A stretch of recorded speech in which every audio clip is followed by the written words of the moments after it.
Estuvimos viendo a Azarías, que es el mismo Usías. Estuvimos viendo la historia de él y quedamos allí. Y hace 8 días entonces retomamos el capítulo 15 para hablar de los reyes que faltaban en Israel. En total estuvimos hablando de 1, 2, 3, 4, 5 reyes. 5 reyes que reinaron durante 22 años y 7 meses. El primero de ellos, Azarías, reinó solamente por 6 meses. Salum reinó por 1 mes. Manaén reinó 10 años. Pecaía reinó 2 años. Y Peca va a reinar 20 años. En total son 22 años, 7 meses de estos 5 reyes que estudiamos hace 8 días. Todos hicieron lo malo delante de los ojos del Señor. Recordemos que cuando el Señor siempre habla de estos reyes, dice, porque anduvieron en los caminos de Jeroboam. Nosotros ya sabemos que en el lado de Israel el culto era un culto ajeno, extraño, idólatra, era un culto donde ellos supuestamente estaban adorando a Dios, pero no era el culto que el Señor había establecido. Recordemos que Jeroboam instituyó una nueva religión para ellos, hizo unos cambios para la adoración al Señor, puso 2 becerros, uno en Betel y otro en Dan, cambió todo el sistema del sacerdocio, quitó a los levitas y el pueblo se pervirtió y se torció. Además de eso, los reyes perversos como Acab, pues colocó también imágenes a los Baales, a Asera, a Astaret, o sea, todos estos dioses de los pueblos vecinos, ellos comenzaron a adorar. O sea que había una idolatría y había un pueblo que no adoraba a Dios de corazón. Entonces, durante estos 22 años, lo que se ve es eso, conspiraciones. Se ve que este rey conspiró contra el otro, se levantó y se hizo con el reino y bueno, estuvo por tanto tiempo, luego se levantó el otro que conspiró contra ese y así sucesivamente en un periodo de 22 años pasaron seis reyes en Israel. 6 reyes. Durante este tiempo, durante estos 22 años, todavía seguía reinando en Judá el rey Usías, que ya nosotros lo estudiamos.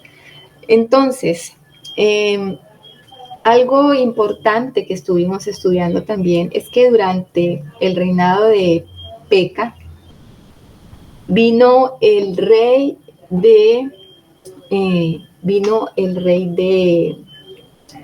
de Asiria. Entonces también estuvimos hablando sobre este imperio nuevo que aparece aquí en la escritura, porque ellos tenían lucha contra Siria, pero este es un nuevo reino, Asiria. Entonces viene el rey de Asiria, que se llama Tiglat-Pileser, y tomó algunas ciudades, aquellas ciudades que estaban al otro lado del Jordán, a Hijón, a Belbet, Maca, Janoa, Cedes, Azor, Galat, inclusive Galilea, que es la ciudad donde el Señor creció, y toda la tierra de Neftalí, y los llevó cautivos a Asiria. Y entonces ahí comenzamos a ver la incursión de los asirios. Nosotros hace 8 días hicimos un pequeño estudio sobre los asirios. Los asirios es un pueblo de Mesopotamia, de la antigua región de la Alta Mesopotamia, que toma su nombre de Asur, de la ciudad Asur, que Asur toma el nombre de un dios. Ellos toman ese nombre porque Asur se llama su principal deidad. Entonces de ahí viene el nombre de su capital y también el nombre que toman los asirios. Ellos están más o menos ubicados en el norte del actual Irak, para que nos ubiquemos un poco en lo que es el mapa actual.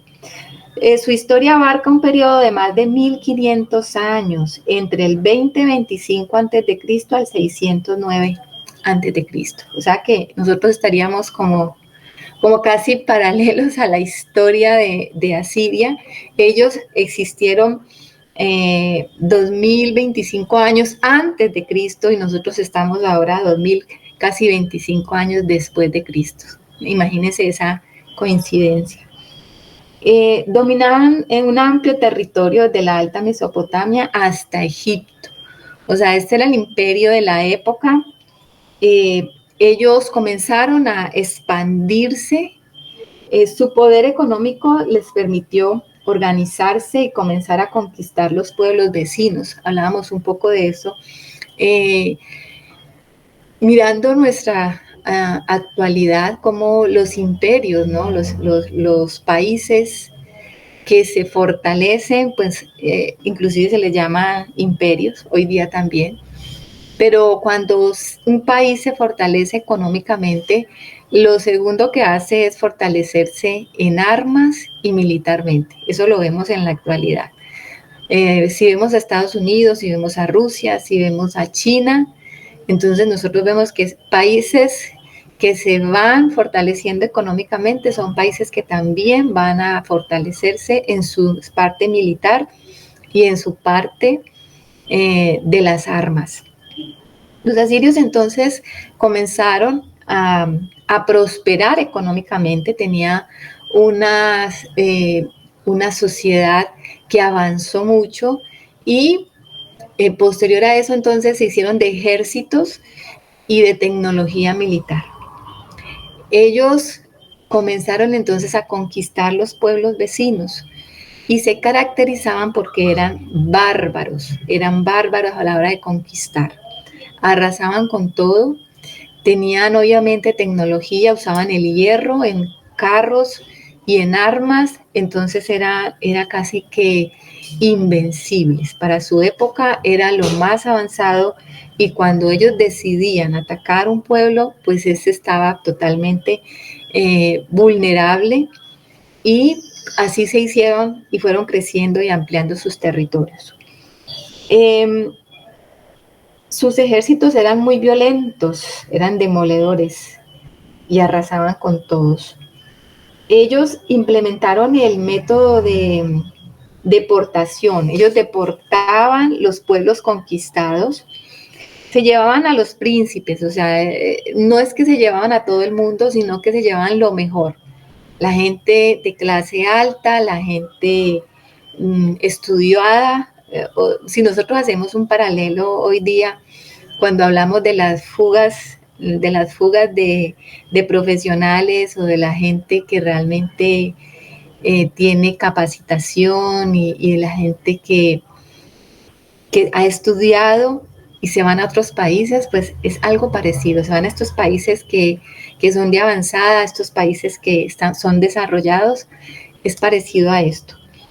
De pronto no nos conquistan de una manera violenta, pero sí somos conquistados a través de la cultura. Si nosotros vamos a ver, hoy día nuestra cultura pues ha sido permeada por todo lo que estas potencias hacen, ¿no? En nuestro caso, pues Estados Unidos, que tiene una influencia tan grande para nosotros en cuanto a la televisión, en cuanto a la música, en cuanto a todo lo que hacen allá nuevo, pues aquí viene, ¿no? Aquí va a llegar después. Ellos entonces se llevaban a las personas, a la gente, a los príncipes, a los principales, y también dejaban allí en el pueblo a la plebe. Ellos dejaban allí a algunas personas y traían de los suyos, traían y colocaban también gente que llenara entonces el vacío. Obviamente no traían lo mejor, sino que traían también de lo peorcito y lo dejaban allí y se mezclaban. Empezaba entonces a hacer un sincretismo ya cultural, de raza y religioso. Ellos se mezclaban con todos estos pueblos que conquistaban. Entonces, también los que los llevaban a sus ciudades principales, allí los incluían y los mezclaban y se empezaban a mezclar con ellos. Era una estrategia, realmente eso era una estrategia militar para debilitar la identidad de los pueblos y que estos pueblos más adelante no tuvieran la capacidad de reunirse nuevamente y, eh, y entonces pues rebelarse contra ellos. Eso era realmente una estrategia que ellos tenían. Vino entonces este rey y conquistó estas ciudades. Y dice que Oseas, hijo de Ela, conspiró contra Peca, hijo de Remalías, y lo hirió y lo mató. Y reinó en su lugar a los 20 años de Jotán, hijo de Usías. O sea que este último rey que estudiamos también fue muerto porque era conspiración sobre conspiración, o sea, todo el tiempo fue así. Esta deportación fue, digamos que fue un campanazo y un llamado de atención a Israel, porque esta no es la gran deportación. Nosotros vamos a ver aquí que no es la gran deportación, solamente conquistó algunas ciudades y se llevó a algunas personas del pueblo, pero todavía no va a ocurrir la gran deportación de las 10 tribus de Israel. Eso lo vamos a ver ahorita más adelante. El rey que sigue lo vimos en Judá, que se llama Jotán, y dice que este rey pues fue perfecto ante los ojos del Señor, fue un rey que reinó, hizo todas las cosas bien, pero de todas maneras en el tiempo de Jotán no se quitaron los lugares altos, seguía todavía Judá cometiendo algunos errores en cuanto a la adoración al Señor. No había un corazón vuelto verdaderamente al Señor y eso hace que el pueblo poco a poco se vaya a la apostasía.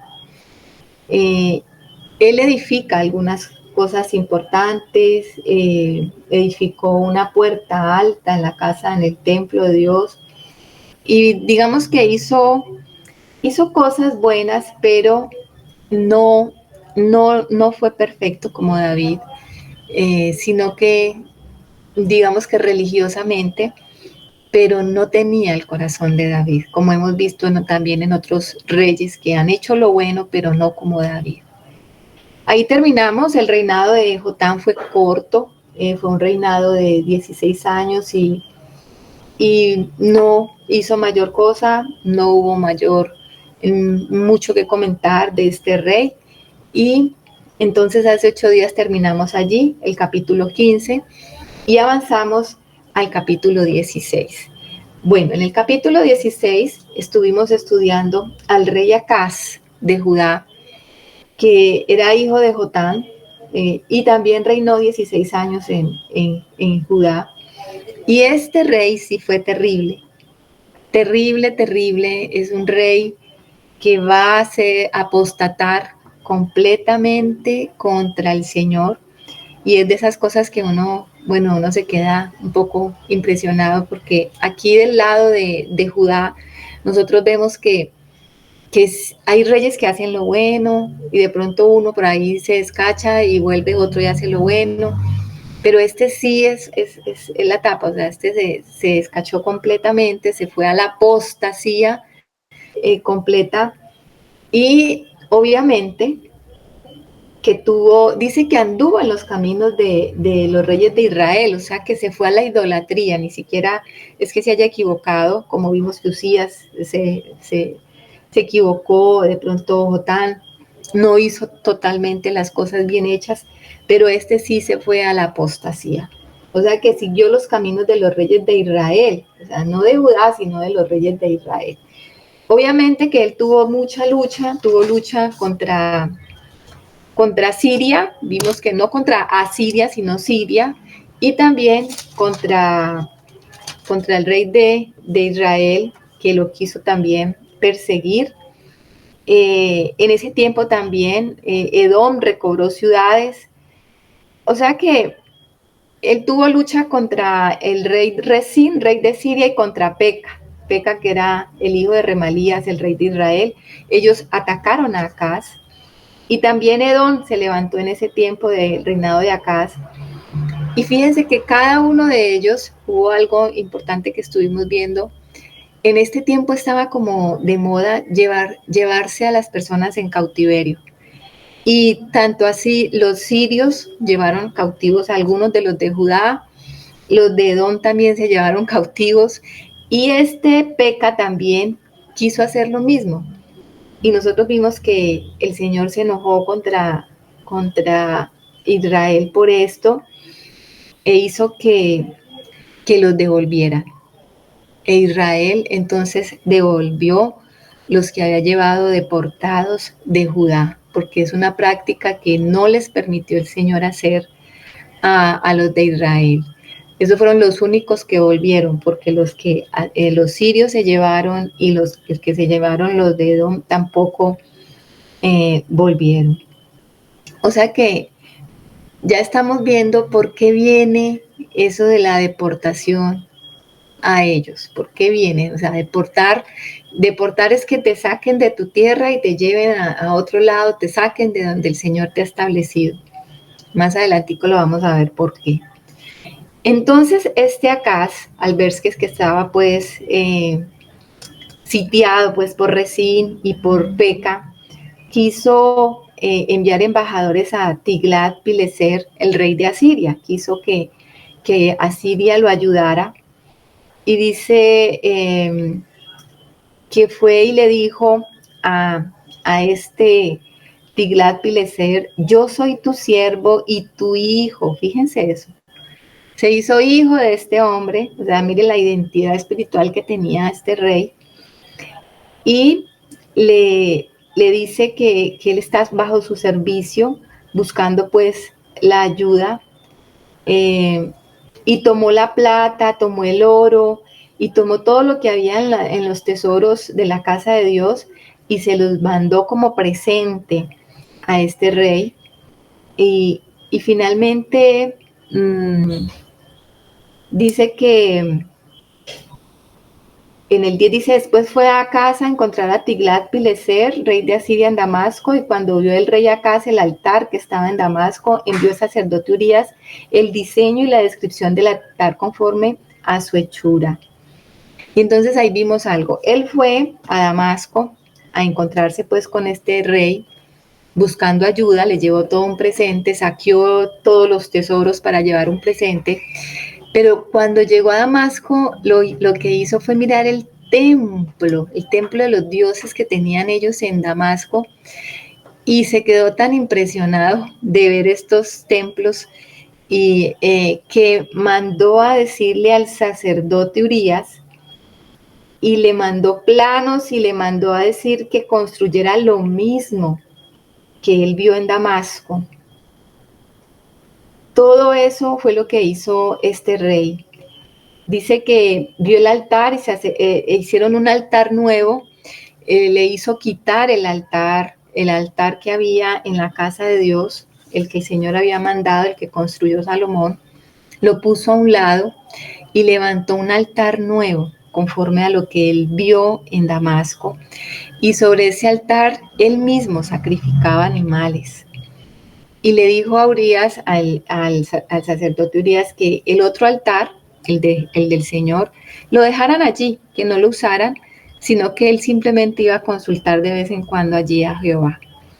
Y eso nos muestra algo. Mire que uno puede cambiar al Señor, puede cambiar la verdadera adoración y adorar ídolos y volverse en una cosa extraña, pero no suelta y no destruyó el altar verdadero del Señor, porque lo tenía ahí como un comodín.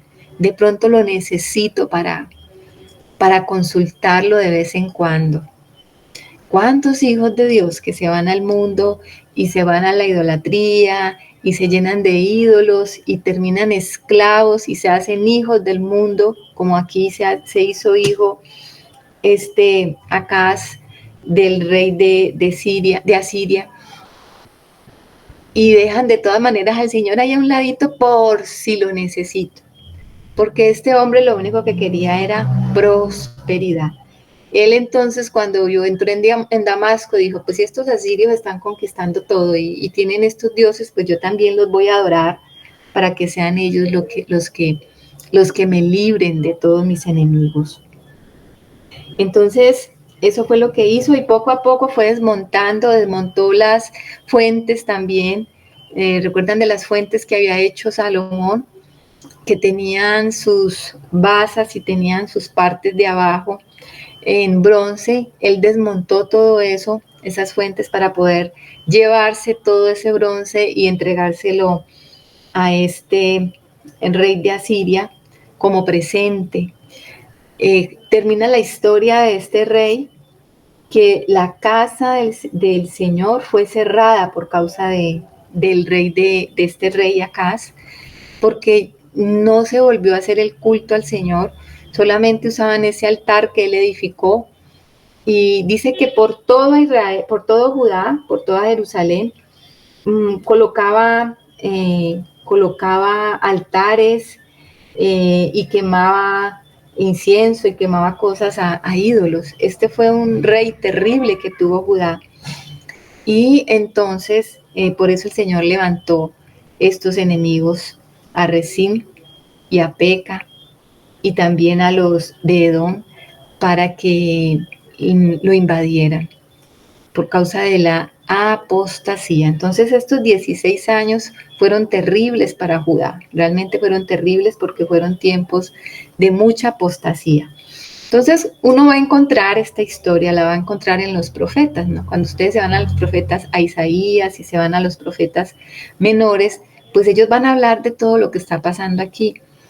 Por un lado, la advertencia para Israel y por otro lado también la advertencia para Judá, porque Judá también entonces está entrando en estos tiempos en esa apostasía y se está comportando de la misma manera que se comportaron los reyes de Israel.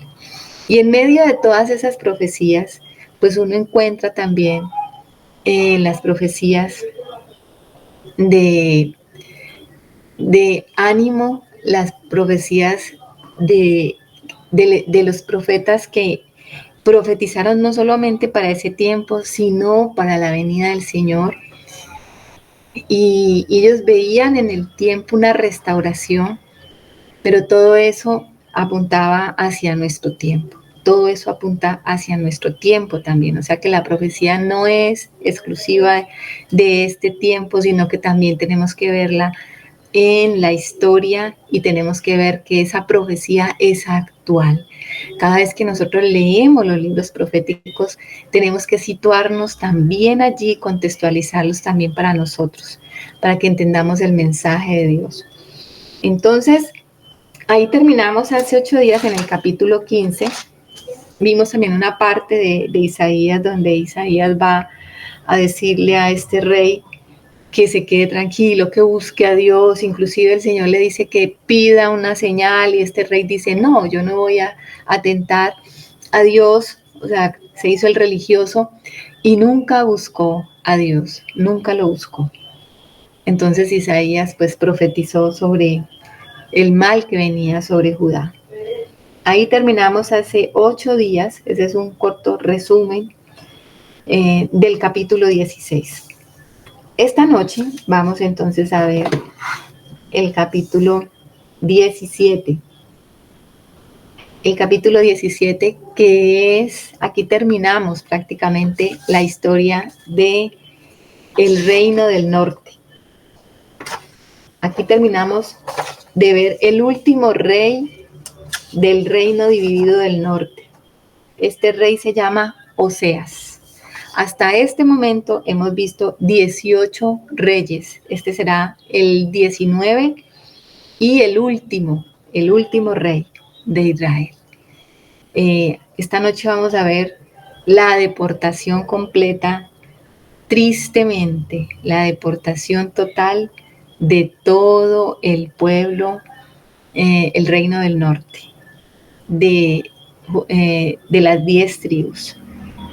Esa va a ser la historia de esta noche. Entonces, bueno, vamos a comenzar leyendo. Por ahí está Anita para que nos ayude con la lectura, por favor. Sí, Martita. Buenas noches, Martita y hermanos. Dios les bendiga. Y quisiera hacer una pregunta antes. En esa época, durante esos años de estos reyes tan malos, ¿escaseaban los videntes de Dios que los amonestaran? ¿Que les dieran palabra del Señor? ¿Que llevaran una palabra del Señor? No, no, por el contrario, está en la época que tienen ellos más profetas. Todos estos profetas menores, si ustedes se ubican allá, casi todos van a profetizar sobre estos tiempos. Oseas, Amós, Isaías, Joel, todos ellos van a profetizar en este tiempo. Aún vimos que Jonás estuvo paralelo allí también con Isaías.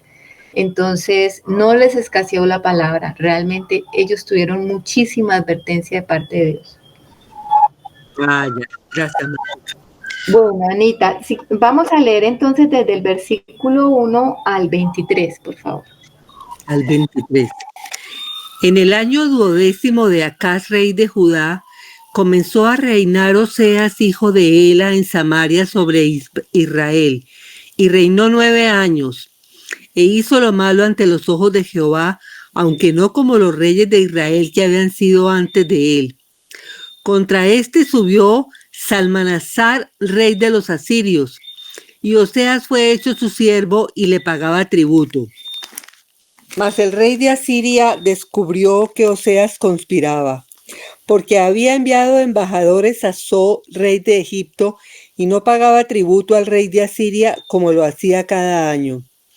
Por lo que el rey de Asiria le detuvo y le aprisionó en la casa de la cárcel. Y el rey de Asiria invadió todo el país y sitió a Samaria y estuvo sobre ella 3 años. En el año 9 de Oseas, el rey de Asiria tomó Samaria y llevó a Israel cautivo a Asiria y los puso en Alá, en Abor, junto al río Gozán y en las ciudades de los Medos.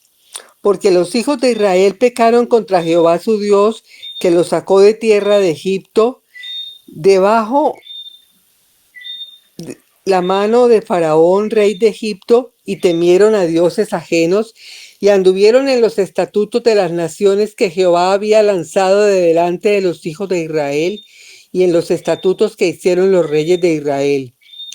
Y los hijos de Israel hicieron secretamente cosas no rectas contra Jehová su Dios, edificándose lugares altos en todas sus ciudades, desde las torres de las atalayas hasta las ciudades fortificadas, y levantaron estatuas e imágenes de acera en todo collado alto y debajo de todo árbol frondoso, y quemaron allí incienso en todos los lugares altos, a la manera de las naciones que Jehová había traspuesto de delante de ellos, e hicieron cosas muy malas para provocar a ira a Jehová. Y servían a los ídolos de los cuales Jehová les había dicho: vosotros no habéis de hacer esto. Y Jehová amonestó entonces a Israel y a Judá por medio de todos los profetas y de todos los videntes, diciendo: volveos de vuestros malos caminos y guardad mis mandamientos y mis ordenanzas conforme a todas las leyes que yo prescribí a vuestros padres y que os he enviado por medio de mis siervos los profetas. Mas ellos no obedecieron, antes endurecieron su cerviz, como la cerviz de sus padres, los cuales no creyeron en Jehová su Dios. Y desecharon sus estatutos y el pacto que él había hecho con sus padres y los testimonios que él había prescrito a ellos. Y siguieron la vanidad y se hicieron vanos y fueron en pos de las naciones que estaban alrededor de ellos, de las cuales Jehová les había mandado que no hiciesen a la manera de ellas. Dejaron todos los mandamientos de Jehová su Dios y se hicieron imágenes fundidas de 2 becerros y también imágenes de acera, y adoraron a todo el ejército de los cielos y sirvieron a Baal. E hicieron pasar a sus hijos y a sus hijas por fuego, y se dieron a adivinaciones y agüeros, y se entregaron a hacer lo malo ante los ojos de Jehová, provocándole a ira. Jehová, por tanto, se airó en gran manera contra Israel y los quitó de delante de su rostro, y no quedó sino solo la tribu de Judá. Mas ni aun Judá guardó los mandamientos de Jehová su Dios, sino que anduvieron en los estatutos de Israel, los cuales habían ellos hecho. Y desechó Jehová a toda la descendencia de Israel, y los afligió y los entregó en manos de saqueadores hasta echarlos de su presencia. Porque separó a Israel de la casa de David, y ellos hicieron rey a Jeroboam, hijo de Nabat. Y Jeroboam apartó a Israel de en pos de Jehová, y les hizo cometer gran pecado. Y los hijos de Israel anduvieron en todos los pecados de Jeroboam que él hizo, sin apartarse de ellos, hasta que Jehová quitó a Israel de delante de su rostro, como él lo había dicho por medio de todos los profetas sus siervos. E Israel fue llevado cautivo de su tierra a Asiria hasta hoy. Amén. Oh, amén. Qué dolor. Aquí llegamos entonces al final de este periodo de los reyes de Israel.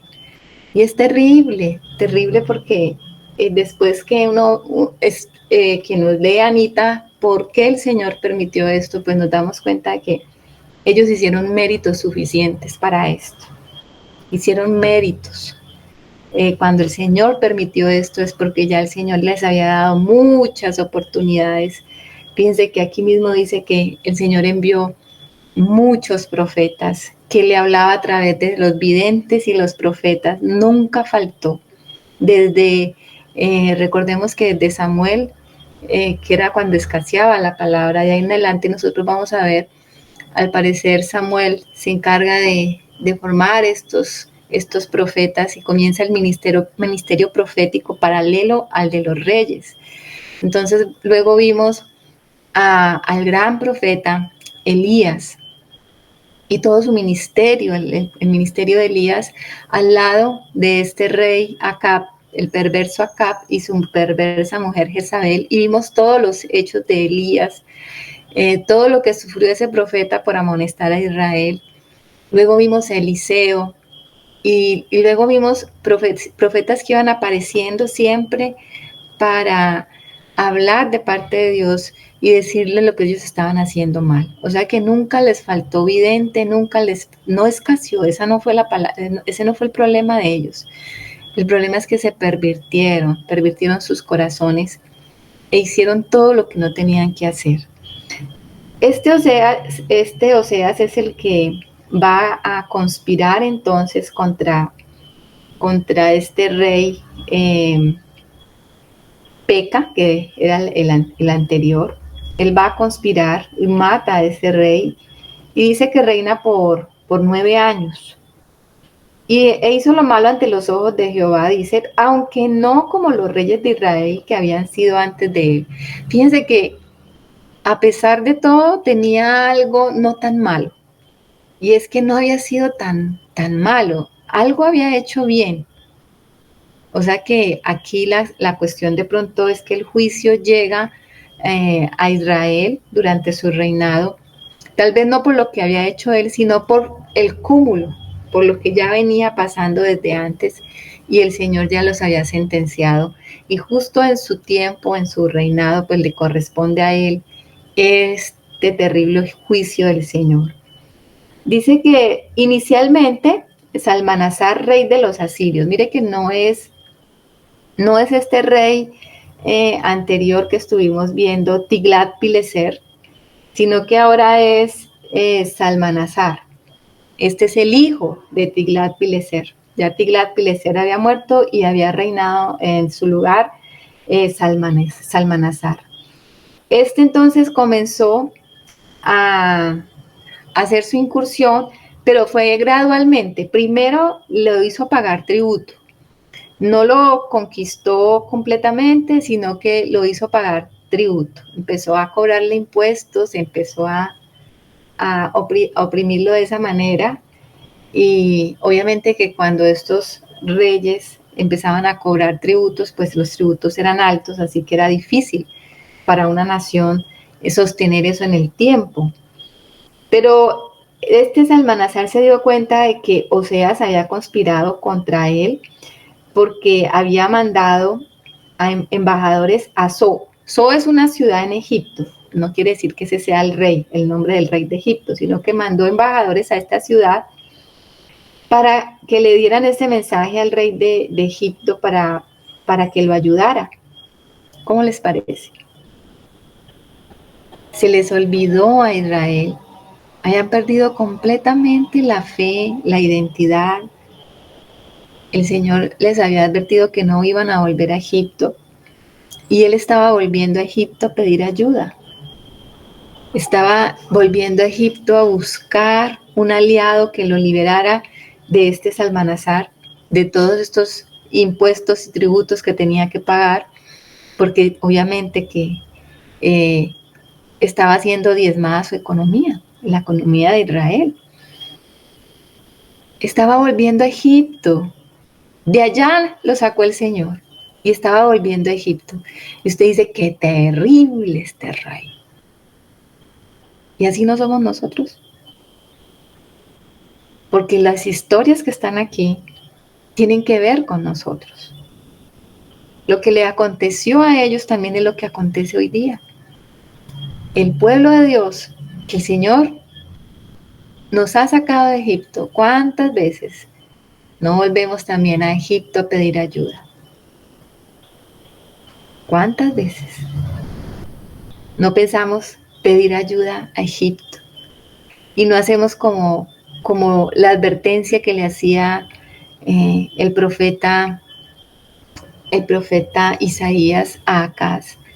Y le decía que era como una súplica de Dios para Acaz.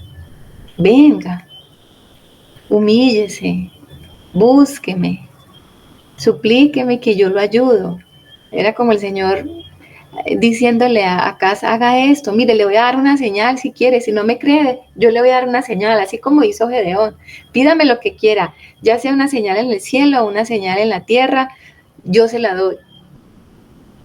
Y no quiso. Y a veces el Señor es clamando, casi que rogando a su pueblo para que vuelvan por sus caminos, para evitarle el mal. Y no logra persuadirnos. Y así estaba entonces este Oseas. Y cuando este rey se da cuenta, el rey asirio se da cuenta, lo que hace es que entonces lo mete en una cárcel, lo mete en una prisión, o sea que Israel se queda sin quien lo gobierne, se queda sin cabeza, lo descabezó. Ahora no hay quien lo defienda. ¿Ustedes se acuerdan que Israel había pedido rey? ¿Y para qué habían pedido rey? Por ahí comenzaron los males. Ellos habían pedido rey para que los reyes les sacaran a la guerra, para que los reyes, para que ellos fueran como las naciones vecinas que tenían quien los gobernase y quien los defendiera y quién. ¿Y qué pasó? El rey está encarcelado. O sea que Israel se queda al algarete, no tiene quien les gobierne, quedan expuestos y quedan vulnerables a una invasión. O sea que es gradualmente. Primero lo hizo tributario, después lo encarceló y finalmente lo invadió y lo llevó cautivo. Mire que a veces el Señor deja que ese mismo proceso ocurra en nuestra vida con algunas situaciones que podemos estar viviendo en el mundo. El enemigo viene y primero nos hace pagarle tributo, ¿cierto? Nos va esclavizando de a poco. Primero el tributo. Empieza a quitarnos, a sacar de nosotros cosas. Después nos encarcela. Y por último, nos lleva cautivos. Dice que el rey de Asiria invadió todo el país y sitió a Samaria, que era la capital, recordemos eso, 3 años. Y dice que en el año 9 de Oseas, el rey de Asiria tomó Samaria y llevó a Israel cautivo a Asiria. y los puso en Alash, en Abor, junto al río Gozán y en las ciudades de los medos. O sea que los sacó a la deportación.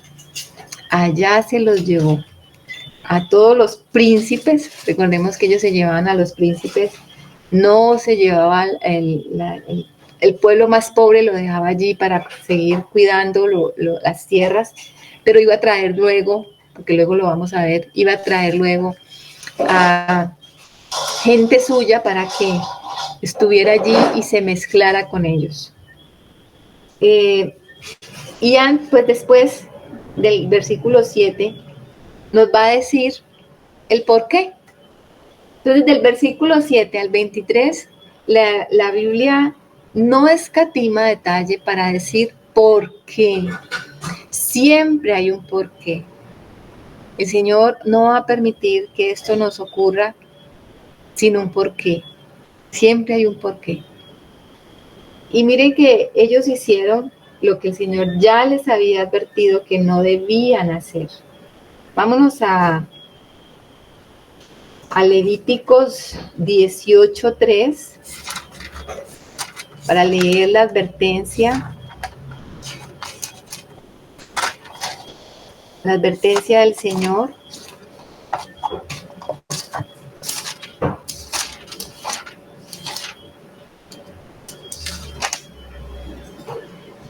Dice, no haréis como hacen en la tierra de Egipto. ¿Repites el pasaje, porfa? Levíticos 3.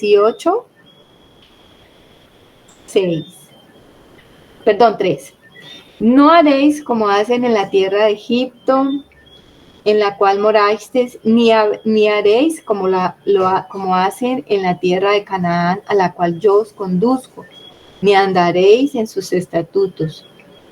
Mis ordenanzas pondréis por obra, y mis estatutos guardaréis andando en ellos. Yo, Jehová, vuestro Dios. Y si vamos también a Deuteronomio 18, mismo capítulo, nos vamos a dar cuenta de lo mismo. Deuteronomio 18, versículo 9. Dice, cuando entréis a la tierra que Jehová tu Dios te da, no aprenderás a hacer según las abominaciones de aquellas naciones. No se ha hallado en ti quien haga pasar a su hijo o a su hija por el fuego, ni quien practique adivinación, ni agorero, ni sortílego, ni hechicero, ni encantador, ni adivino, ni mago, ni quien consulte a los muertos, porque es abominación para con Jehová cualquiera que hace estas cosas, y por estas abominaciones Jehová tu Dios echa a estas naciones de delante de ti.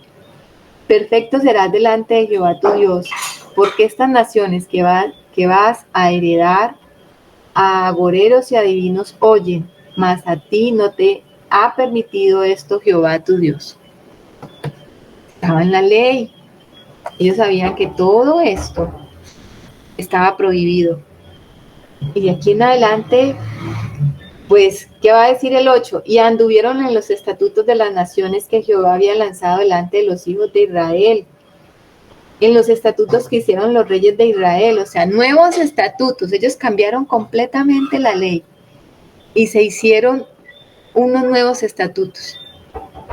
Pero los estatutos que hicieron nuevos son conformes a las naciones vecinas y se olvidaron de los mandamientos, los preceptos y las leyes que el Señor les había dado. Dice que hicieron secretamente cosas no rectas contra Jehová su Dios. Edificaron lugares altos, torres de los atalayas, ciudades fortificadas, levantaron estatuas, imágenes de acera, en todo collado alto y debajo de todo árbol frondoso. ¿Buscando qué?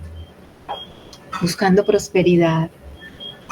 Buscando prosperidad. Mire, tal como hizo Acaz.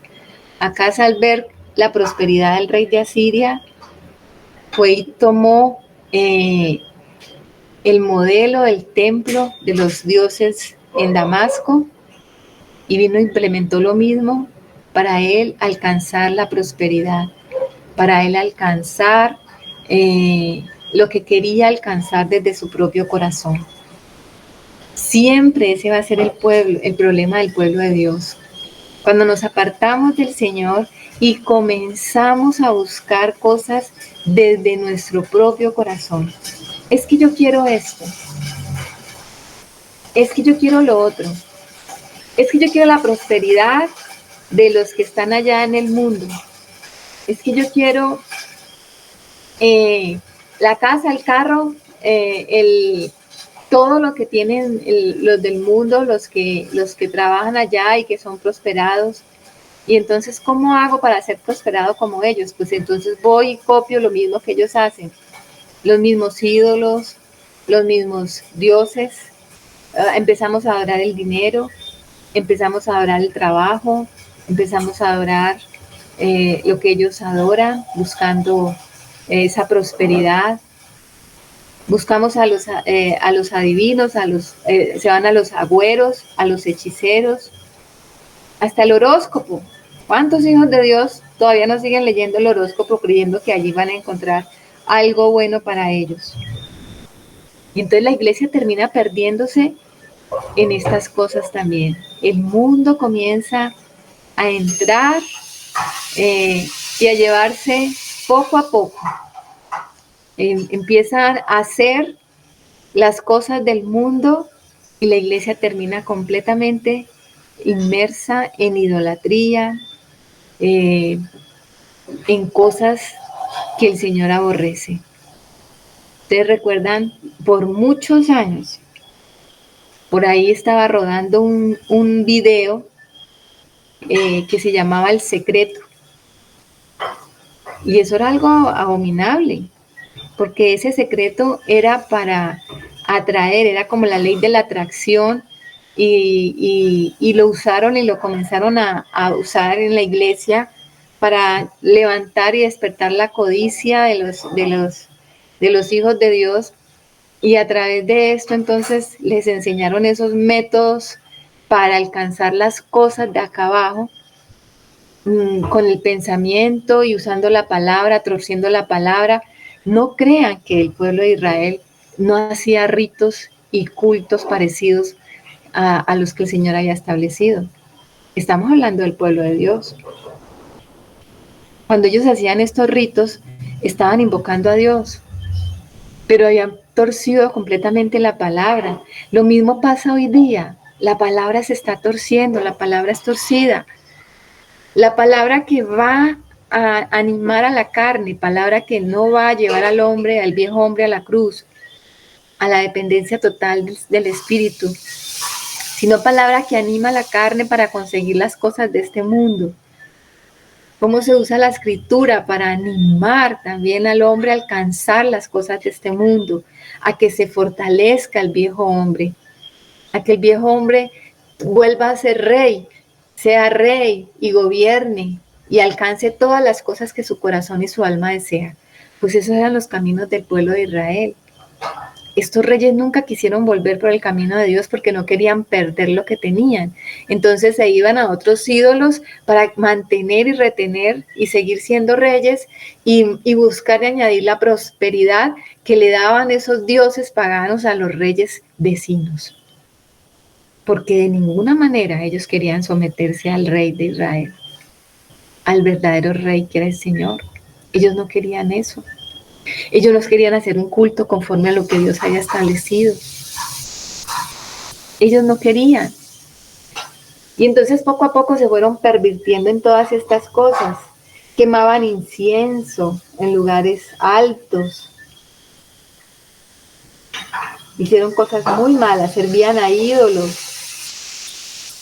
Dice que el Señor entonces envió profetas, envió videntes, que les decía: volveos de vuestros malos caminos y guardad mis mandamientos y mis ordenanzas, conforme a todas las leyes que yo os prescribí a vuestros padres. O sea, estaba escrito en la palabra lo que ellos tenían que hacer, pero nunca más volvieron a buscar la palabra.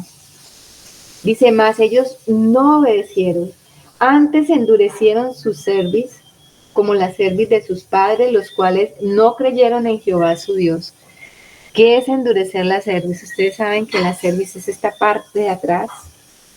la parte del cuello, y una cerviz dura, es esa que no se agacha, es esa que no se humilla, es la altivez del corazón. Y no se humillaron delante de Dios a reconocer que Dios los había sacado de Egipto, a reconocer que Jehová su Dios les había dado esa tierra, a buscarle, obedecerle en todas las ordenanzas y estatutos que el Señor había establecido. No, ellos endurecieron la cerviz y no quisieron ponerse bajo el yugo de nuestro Dios, bajo el Espíritu, sino que andaban en la carne. Y esto es para nosotros. Cuánta rebeldía, cuánta obstinación. Todavía buscamos andar en nuestros caminos, todavía. Y aquí tenemos un ejemplo de lo que pasa cuando seguimos en esa obstinación.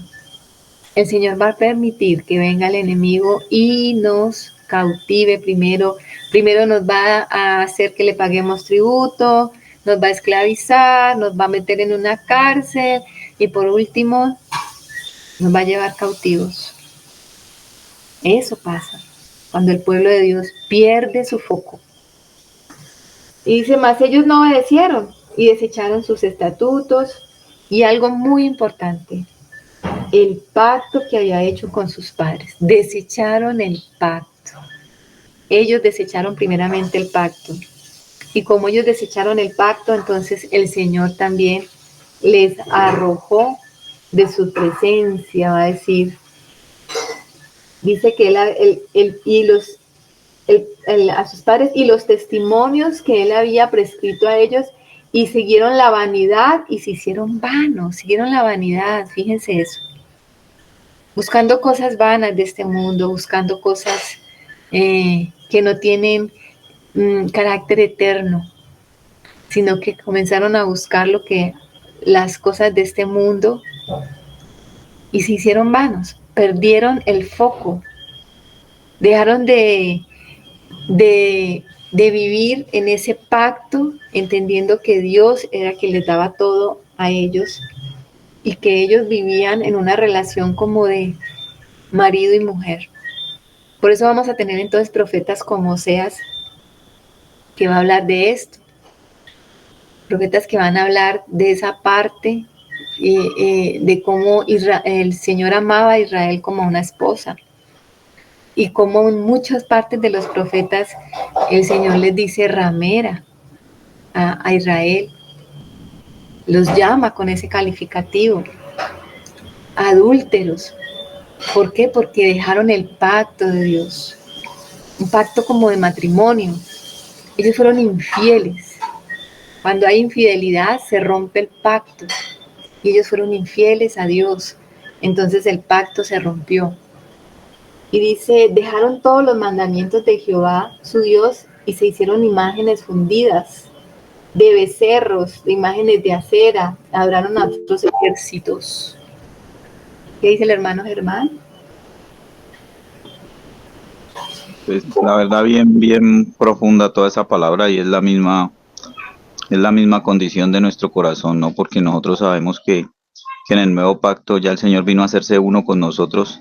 Él ya vino a darnos el sí, pero nuestra alma es la que todavía está en esa, pues en esa dualidad donde sabe que tiene al Señor, pero todavía le es infiel, ¿no? Con muchos señores, con muchos amores. Y dice en el Nuevo Testamento que, oh almas adúlteras, ¿no? ¿No sabéis que la amistad contra el mundo es enemistad contra Dios?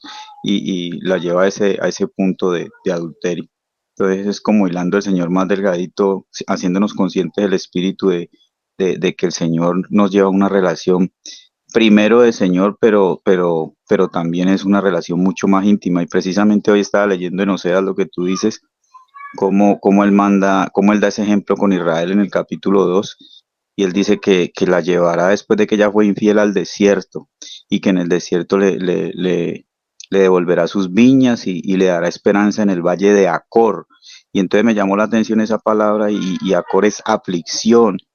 Entonces solamente es cuando llega esa verdadera aflicción de saber, de reconocer quién es el que tiene que ser uno con nuestro corazón, que podemos volver a esa esperanza. Entonces, cuando todas estas cosas pasan y no somos conscientes de eso, pues la aflicción es inevitable para que volvamos al Señor. Necesario el quebrantamiento. Y siempre va a venir quebrantamiento por causa del dejar el pacto del Señor. Y dice, y desechó Jehová toda la descendencia de Israel y los afligió y los entregó en manos de saqueadores hasta echarlos de su presencia. Ay, mis hermanos, el Señor tenga misericordia. Echar a su pueblo de su presencia. Cuando ya el Señor te suelta y te saca de su presencia, Dios mío. ¿Ustedes recuerdan el clamor de David cuando pecó? No quites de mí tu espíritu, o sea, no me deseches. El temor que tenía David cuando escribe el Salmo 51 y se arrepiente de esa bella manera en que lo hizo, es porque él no quería ser desechado de la presencia de Dios. Si algo amaba David, era la presencia de Dios. Perder la comunión, perder esa presencia de Dios es lo más doloroso. Y que el Señor suelte a sus hijos y los deje a la deriva, que ellos puedan hacer lo que les da la gana, eso es terrible. Cuando el Señor ya te suelta y te deja hacer lo que te da la gana y que el mundo te cautive y te llene de todas sus inmundicias, eso es lo peor que le puede pasar a un hijo de Dios. ¿Qué dice Germancito? Pues eso, ahorita que lo dices, me pareció muy parecido como en lo natural a carta de divorcio, ¿no? Definitivamente no quisiste nada conmigo, haz con tu vida lo que quieras. Me pareció tan similar a eso. Así es una separación, ya no hay ese vínculo, no hay cercanía, no hay amor, o sea, se pierde todo. Aquí el Señor se separó de Israel, prácticamente un divorcio aquí. Dice que hasta que Jehová quitó a Israel de delante de su rostro, los quitó, sí, me separé, como él lo había dicho por medio de todos los profetas sus siervos. A Israel fue llevado cautivo de su tierra a Asiria hasta hoy. Entonces aquí ya vemos nosotros que Israel prácticamente, las 10 tribus van a desaparecer en la historia. Cuando uno se mete a investigar un poquito sobre esto, ustedes se van a encontrar con muchas historias fantabulosas de todo esto, del remanente, se va de las 10 tribus que estaban distribuidas por toda la tierra, de esas teorías que hablan de todo esto. Yo les aconsejo que no vayan mucho más allá si lo quieren como información. Lo que es importante que nosotros sepamos es que el Señor tiene una promesa para Israel, un remanente escogido. Muchos de la parte de Israel, que estaban al lado de Israel, que no se contaminaron, fíjense que aún permanecía gente fiel, ellos se pasaron del lado de Judá, los levitas, se pasaron muchos de esa parte para este lado, y esas tribus todavía permanecen hasta hoy día. ¿Por qué? Porque ellos se pasaron para este lado y no perdieron la identidad. Pero la mayor parte del pueblo de Israel, todas las 10 tribus, se perdieron en la dispersión. O sea, Asiria los llevó y poco a poco se fueron esparciendo por las naciones hasta perder la identidad. Se mezclaron y se mezclaron y se mezclaron. De ahí viene hoy día muchas de esas cuentos o las cosas que las personas están buscando, si tienen un familiar judío por allá, entonces empiezan a mirar apellidos, a ver si es de los sefardíes y bueno, muchas cosas de esas que no vamos a hablar aquí. ¿Qué dice Germancito? Pero creo que sí es importante como iglesia, pues hablar del peligro que eso produce, ¿no? Porque un día leí algo sobre eso y eso tiene un poder, ¿no? Una fascinación donde de una manera como tan sagaz te toman algunos versículos bíblicos y te van sumergiendo en eso y te van metiendo en ese cuento de encontrar tu genealogía y que por eso es que nosotros somos de los elegidos de Dios, porque nosotros venimos de la dispersión. Y creo que eso es para tener mucho cuidado, ¿no? Porque la verdad, aunque suene como una historia muy natural, detrás de eso se mueven cosas espirituales que atraen a la carne. Así es, mi hermano. Hay que tener cuidado con esas historias. Lo que sí podemos decir nosotros es que este pueblo que se vuelve un pueblo, o sea, que se va a mezclar con las naciones, ustedes saben que ahora lo vamos a ver en lo que vamos a seguir leyendo.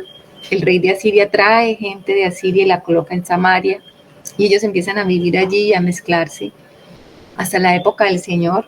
Ustedes saben que la samaritana pertenecía a este pueblo, a esta gente, y por eso es que los judíos aborrecían a los samaritanos, que ellos decían, no son judíos, no tienen sangre pura, o sea, son algo, una escoria. Pero el Señor dijo, me es necesario pasar por Samaria. Y cuando nosotros leemos todo lo que le aconteció a Israel y vemos las promesas de Dios de restauración y vemos cómo el Señor tiene misericordia aún de ese remanente allá en las naciones, ¿cómo va a ser el Señor para recoger a Israel, a los judíos que tienen sangre judía? Imposible. Ya los judíos se perdieron, por lo menos la gran mayoría de esas 10 tribus. Pero ¿qué queda? El verdadero Israel que Dios está llamando de las naciones. El verdadero Israel que es su iglesia, que somos como los samaritanos, somos gentiles. No tenemos sangre judía ni tenemos que tener esa sangre judía para pertenecer al pueblo de Israel. Lo que sí tenemos que tener es un corazón fiel para Él, para hacer un pacto con Él. Y mientras nosotros permanezcamos en ese pacto, Él permanecerá siempre fiel a ese pacto. Y las mismas promesas que están escritas para el Israel natural son las mismas promesas que tiene el Israel espiritual. Los de la fe de Abraham, la descendencia de Abraham por la fe, es los que somos llamados a introducirnos en ese nuevo pacto, todos los que estamos aquí, porque ninguno de nosotros tiene aquí sangre judía, yo creo que ninguno, ¿no? No sé si de pronto alguno aquí diga, no, yo sí tengo por allá un tatarabuelo que era israelita, no sé. ¿Qué dice mi hermano Alex? Que pienso que, ¿sí me escuchan? Sí, Alecito. Que pienso que es bueno pues que lo tengamos muy en cuenta, ¿no? Ya que pues aquí va a desaparecer el reino del norte. Sí fue mucho, pero mucho lo que el Señor hizo después de la muerte de Salomón. Recordemos que ahí es donde el reino consolidado que deja David se aparta. Por eso aquí dice que se apartó de la casa de David. O sea, estas 10 naciones se apartan, pero lo hermoso de eso es que el Señor no los dejó a la deriva.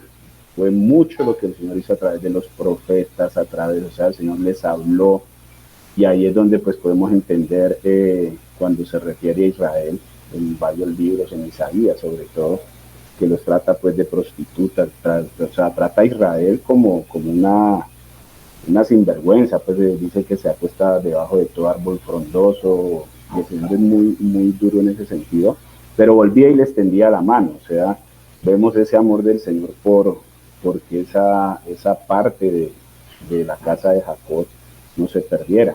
Y también pues tiene mucho que ver con lo que decía Marta ahora en nosotros, ¿no? hay algo dentro de nosotros que también quiere apartarse y el Señor está llame, llame, llame. Y qué bueno que nos dé como este final, ¿no? Donde el Señor no rompió su pacto. Israel fue el que dejó de cumplirlo, porque el Señor siempre estuvo llamando a que ellos volvieran nuevamente a meterse en ese pacto que Él sí había cumplido al 100%. Entonces pienso que no podemos olvidar como eso, ¿no? Ese persistir del Señor hasta aquí. Sí hubo un hasta aquí, y pues ahora sigue Judá.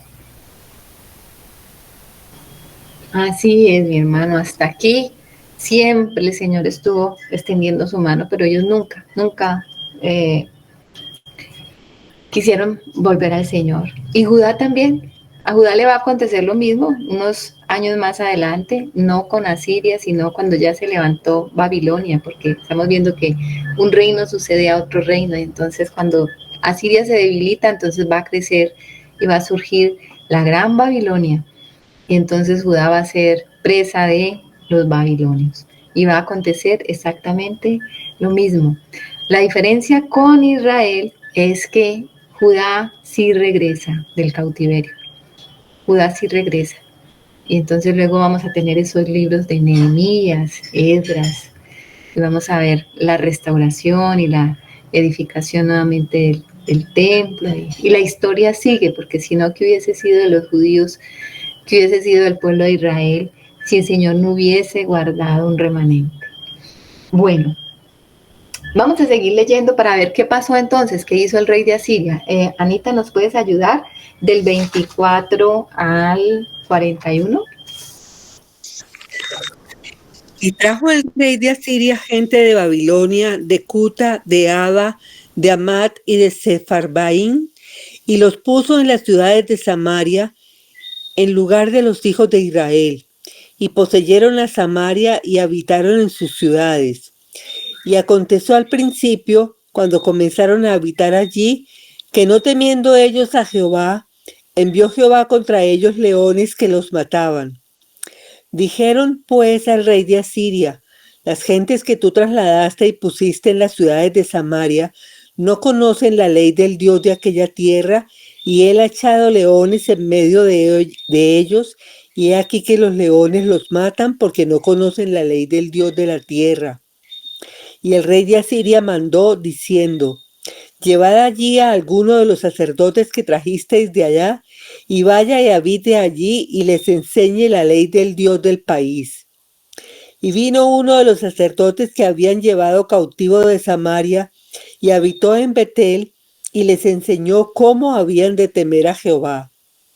Pero cada nación se hizo sus dioses, y los pusieron en los templos de los lugares altos que habían hecho los de Samaria, cada nación en su ciudad donde habitaba.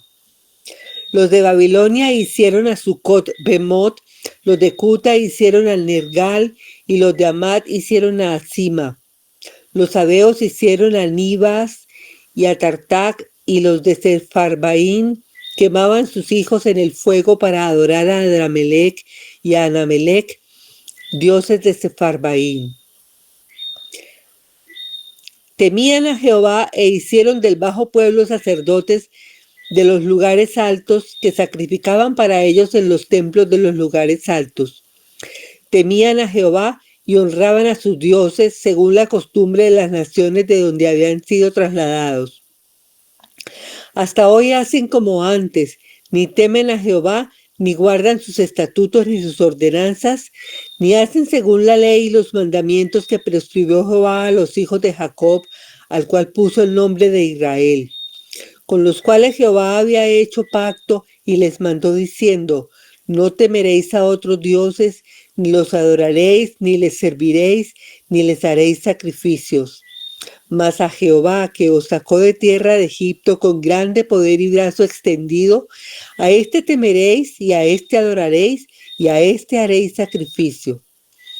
Los estatutos y derechos y ley y mandamientos que os dio por escrito, cuidaréis siempre de ponerlos por obra, y no temeréis a dioses ajenos. No olvidaréis el pacto que hice con vosotros, ni temeréis a dioses ajenos. Mas temed a Jehová vuestro Dios, y él os librará de mano de todos vuestros enemigos. pero ellos no escucharon. Antes hicieron según su costumbre antigua. Así temieron a Jehová aquellas gentes y al mismo tiempo sirvieron a sus ídolos. Y también sus hijos y sus nietos, según como hicieron sus padres, así hacen hasta hoy. Amén. Amén. ¿Se dan cuenta? Que lo que este rey hacía era traer su gente, y lo que hizo fue traer su gente para que se mezclara con la gente que estaba allí de los israelitas.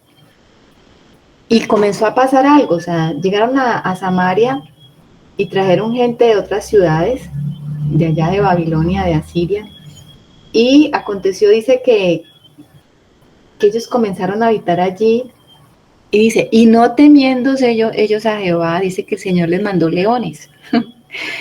Y comenzaron a morir por causa de los leones. Y ellos se dieron cuenta de que, bueno, algo está pasando, es que no conocemos a el Dios de esta tierra, como si el Señor solamente fuera el Dios de Israel, de allí, de ese pedacito, y no fuera el Dios de toda la tierra, porque estos pueblos estaban ajenos al pacto, estaban ajenos al conocimiento de Jehová, y ellos creían que solamente tenían que conocer algunas cosas de este Dios para que pues fueran aceptados allí y pudieran vivir en este territorio. Ellos andaban buscando siempre cómo agradar a una deidad específica para tener la bendición de esa deidad, ¿no? Lo mismo que pasa hoy en día. ¿Cuántos ídolos, cuántos dioses, cuántas cosas por ahí raras no hay?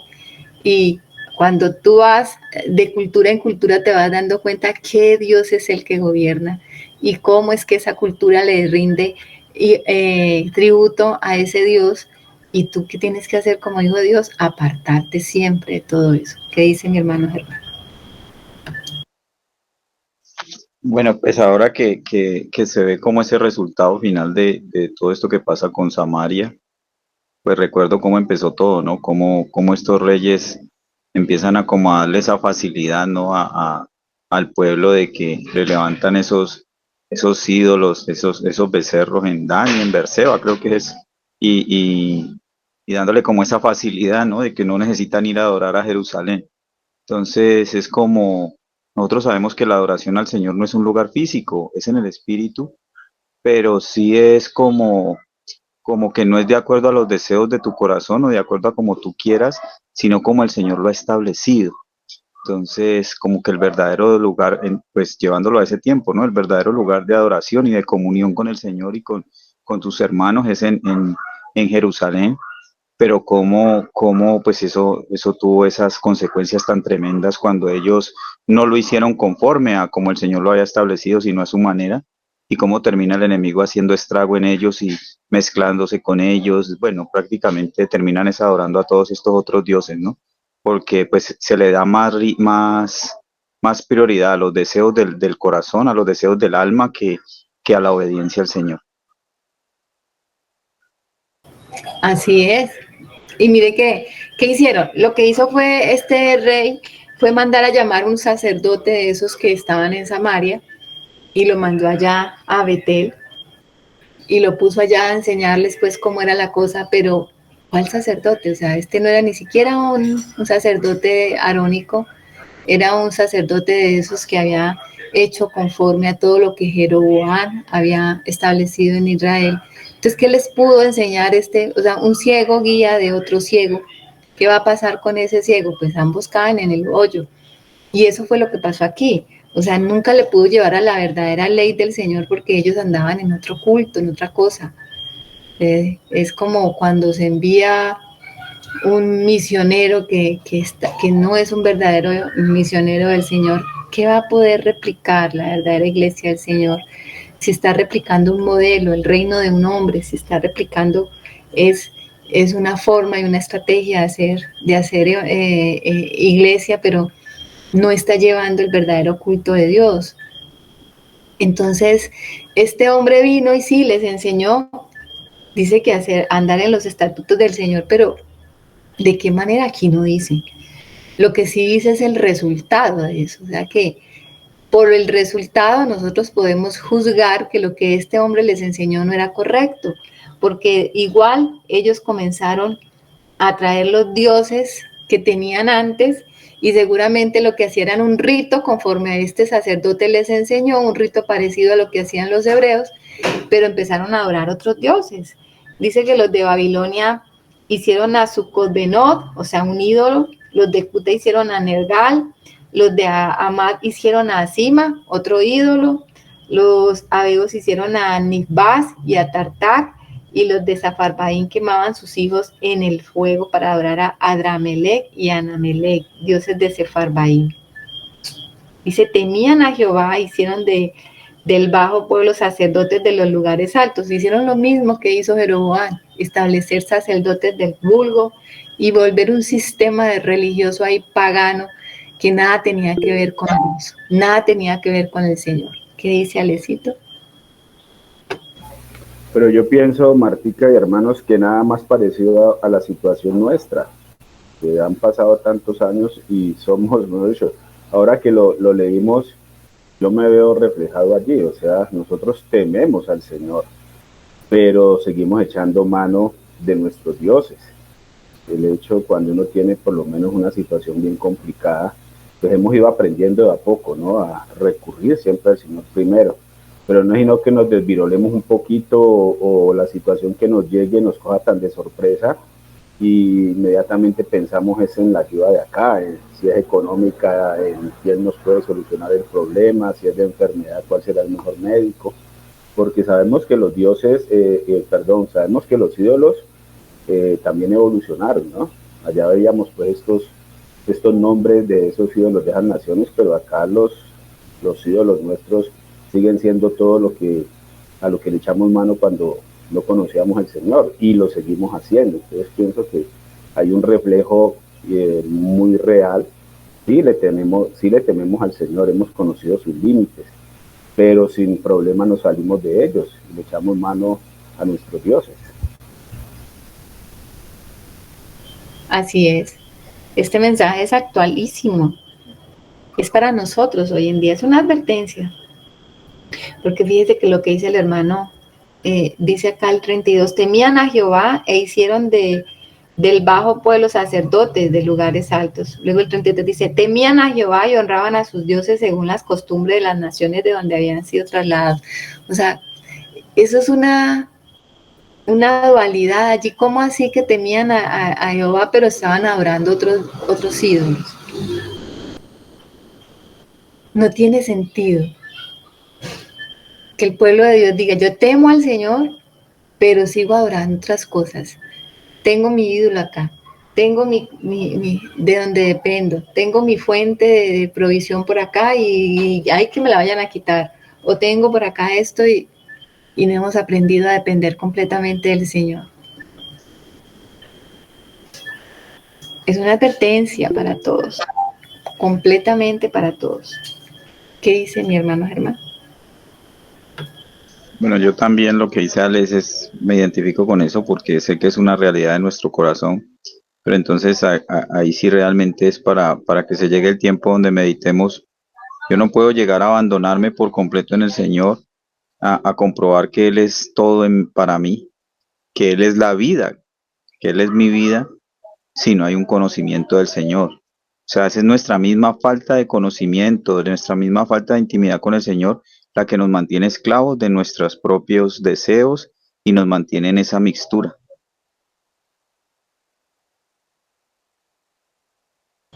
Así es, mi hermano, así es. Es la falta de comunión con el Señor, esa comunión profunda como la tenía David, porque siempre la otra referencia, a diferencia de Jeroboam, el contraste siempre va a ser David.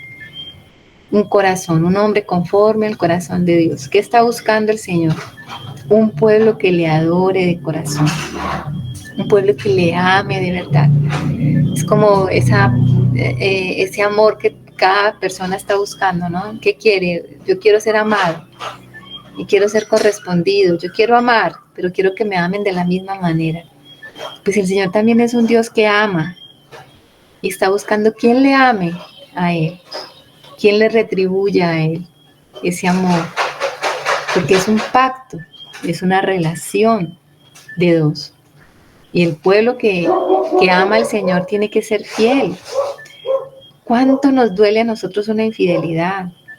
Los que estamos casados o los que hemos tenido relación eh, con alguien en algún momento y nos hemos dado cuenta de una infidelidad. ¿Cuánto duele una infidelidad? Nosotros podemos ver aquí y pensar un poquito, aunque sea especulación,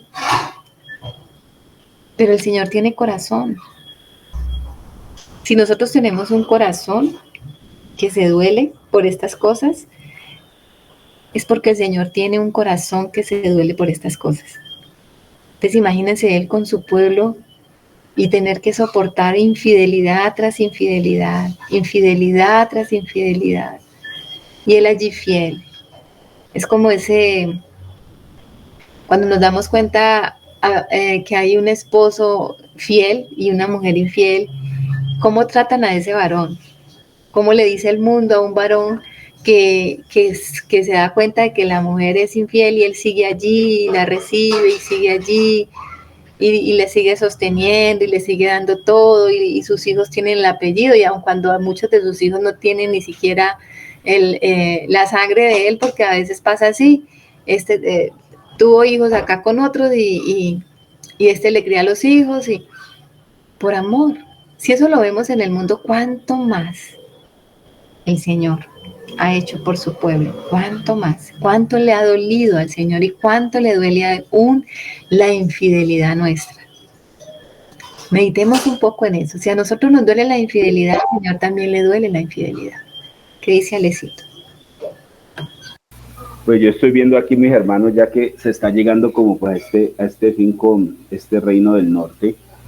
Ahí vemos todo el daño que hizo Jeroboam al comienzo, como decía Germán, ahora volviéndonos al inicio, y esto pasa con nosotros, mis hermanos. O sea, Jeroboam fue temeroso, porque recordemos cuando todo sucedió, y él hizo su propio culto, los becerros, los colocó en las dos ciudades, estableció sacerdotes, pero lo hizo a su manera.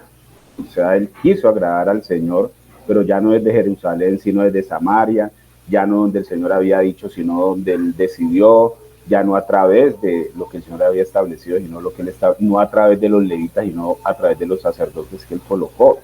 Entonces eso lo vemos nosotros reflejados hoy mis hermanos, y a veces hasta nosotros mismos, porque lo que vemos afuera es lo mismo. O sea, la gente quiere agradar al Señor, y esto lo digo con mucho respeto y lo estoy compartiendo incluso en los devocionales, a través del escapulario, a través de la novena, y hay gente que lo hace con esa devoción y con ese amor por agradar al Señor, pero mire que aquí nos estamos dando cuenta como el Señor aborrece las cosas cuando se hacen a nuestro modo. Puede haber corazones muy en busca del Señor, y a nosotros también nos puede estar pasando. En ese deseo de agradar al Señor, a veces nos salimos de lo que el Señor nos enseña de cómo agradar, lo que es a través de su Hijo, y nos ponemos a hacer cosas para agradar al Señor en nuestra fuerza. Entonces mire que eso de Jeroboam hasta nosotros nos toca, porque no podemos olvidar que esas 10 tribus eran de la casa de Jacob. O sea, ese era el pueblo del Señor, y todo eso nos ha marcado. O sea, veo como esa herencia histórica, espiritual ahí que aún está en nosotros. Así es, ese sincretismo religioso, porque los judíos parece que les llevaron a su Dios, a su manera, y estos nunca abandonaron sus propios dioses, sino que se mezclaron e hicieron como una religión nueva. Así va a terminar el versículo 41. Así temieron a Jehová aquellas gentes, y al mismo tiempo sirvieron a sus ídolos. Y también sus hijos y sus nietos, según como hicieron sus padres, así hacen hasta hoy. ¿Cómo les parece? O sea, la repetición, nunca salieron de esa idolatría, nunca salieron de eso. Por eso cuando llega el Señor Jesús y trae esperanza aún para los samaritanos, porque ni siquiera el Señor luego les desechó. Tuvo misericordia de los samaritanos y en los samaritanos de nosotros. porque nosotros también somos gentiles, sacados de allí, sacados de esa mezcla. Nosotros recibimos la mezcla de todas estas religiones que llegaron hasta nosotros por tradición. Todos salimos de esa tradición, todos salimos de esa mezcla, nos enseñaron de Dios, teman a Dios, pero también nos llevaron a ídolos. Como decía el hermano ahora, el escapulario, la camándula, la virgencita, la no sé qué. Y supuestamente temíamos al Señor, pero no le adorábamos, ni le conocíamos, ni le amábamos de corazón. ¿A qué nos lleva entonces a meditar esto? El Señor no quiere falsos ritos, el Señor no quiere nada de esto. El Señor busca un corazón que le ame, que le sea fiel, que le obedezca, que haga la diferencia, que marque la diferencia en medio de este mundo. Ese es el pueblo que Dios está buscando y ese es el llamado para nosotros hoy en día. Tenemos el peligro de caer en apostasía, tenemos el peligro de ser excluidos de la presencia de Dios. Pues nosotros mismos nos podemos excluir, no porque el Señor vaya a echar para atrás el pacto, porque Él no se arrepiente ni miente. Pero si nosotros empezamos a ser infiel, pues obviamente que vamos a dejar al Señor y las consecuencias después las vamos a vivir nosotros. Un peligro para todos, siempre va a haber ese peligro para todos. O sea, esto no es exclusivo, porque va a decir la palabra, el que esté firme, mire que no caiga. ¿Qué dice mi hermano Germán? Bueno, aquí voy a tratar de poner algo que yo creo que pues es importante porque es exponer nuestro corazón, ¿no? Y creo que en esto nos podemos identificar todos, porque nosotros podemos entender la doctrina y todas estas cosas, pero la plenitud del Señor, con la vida en el Señor todo se alcanza es por la fe, ¿no? Porque en el antiguo pacto vemos que todos estos hombres que nombra por allá en Hebreos, pues ellos dicen que por fe ellos caminaron viendo al invisible y ellos esperaban el cumplimiento, ¿no? Ellos veían algo mejor y le creyeron al Señor y dice, bueno, que por la fe conquistaron reinos, bueno, todas las cosas que hicieron, pero ellos esperaban algo. Y cuando el Señor viene, el Señor es el cumplimiento de todas las cosas y ahora nosotros, el Señor está dentro de nosotros. El Señor está en nosotros, el Señor es una realidad para nosotros en nuestro espíritu, pero para que esa realidad sea vivida plenamente, para que nuestra alma la compruebe, nosotros solamente podemos tomar eso por fe.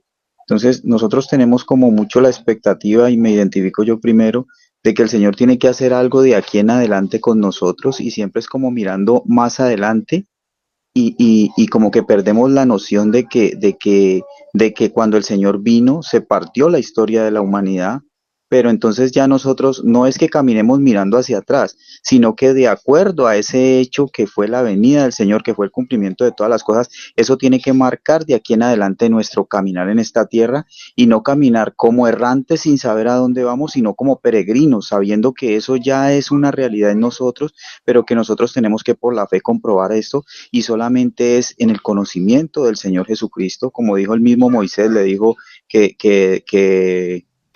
Dios levantará profeta de entre sus hermanos, de entre nosotros, a él oír, o sea, cómo realmente en este tiempo el Señor nos está hablando, nos está invitando a decir, mire, tomen el camino soy yo, no hay ningún otro camino, no esperen otra cosa, y lo pongo, mis hermanos, delante de ustedes, porque yo sé que estas cosas las entendemos doctrinalmente, pero nos cuesta porque nuestra alma aún está muy apegada a muchas cosas y aún hay muchas cosas en esta tierra que son las que ella identifica como su seguridad, que son como tan familiares a ellas, que era algo que veíamos con el hermano Carlos el domingo anterior. Hay cosas que son tan familiares a nosotros, pero que solamente cuando nosotros estamos dispuestos a llevar todas esas cosas que son tan familiares al altar, a nosotros al altar y ponerlas a la cruz de Cristo, es que el Señor realmente puede hablarnos y es que el Señor puede realmente comenzar a llevarnos en el cumplimiento de la promesa, que es la plenitud de la vida en Cristo para nosotros. Entonces lo pongo porque creo que es necesario. Yo sé que nosotros, esa fe no es para que nosotros tengamos una expectativa de que algo va a pasar, sino para que nosotros tomemos lo que ya pasó a través de Cristo, porque lo que marcó nuestra realidad y nuestro caminar en esta tierra no es lo que vaya a pasar, sino lo que ya pasó, y ahí es donde es necesario que nosotros entremos en esa madurez para que caminemos no como dándoles golpes al aire ni sin saber a dónde vamos, sino con la certeza de lo que ya está en nosotros para que realmente nuestra alma descanse y podamos entender los propósitos del Señor en todo lo que tenemos que vivir en esta tierra. Amén, amén. Muchas gracias, hermancito. Bueno, mis hermanos, aquí termina entonces la historia del pueblo de Israel en cuanto a sus 19 reyes. Aquí termina el reino dividido de Israel. Y de aquí en adelante entonces vamos a ver la historia de Judá. Desde el capítulo 18 en adelante vamos a ver entonces los reyes de Judá. La historia que viene a continuación es el rey Ezequías, muy interesante. Va a haber bastante historia con él. Es un rey muy especial. Prácticamente le dedica la escritura a 2 capítulos enteros y realmente pues nos estamos acercando al final. Ya son 25 capítulos que restan de la historia de Israel, porque también van a ser 19 reyes en Judá. O sea, el Señor es justo, ¿no? Equilibrado. 19 para Israel, 19 también para Judá. Entonces vamos a orar, mis hermanos, vamos a darle gracias al Señor. Terminamos aquí entonces la historia y vamos a seguir después con la historia de Judá y pues vamos a ver que también el libro de Reyes termina justamente con una deportación, la deportación del pueblo de Judá. Y es triste, ¿cierto? Muy triste. Lo que nos da esperanza es que conocemos los libros que siguen y es que este pueblo sí pudo salir y volver del cautiverio. Y ahí está la esperanza también para nosotros, que es algo que tenemos que aprender y estudiar.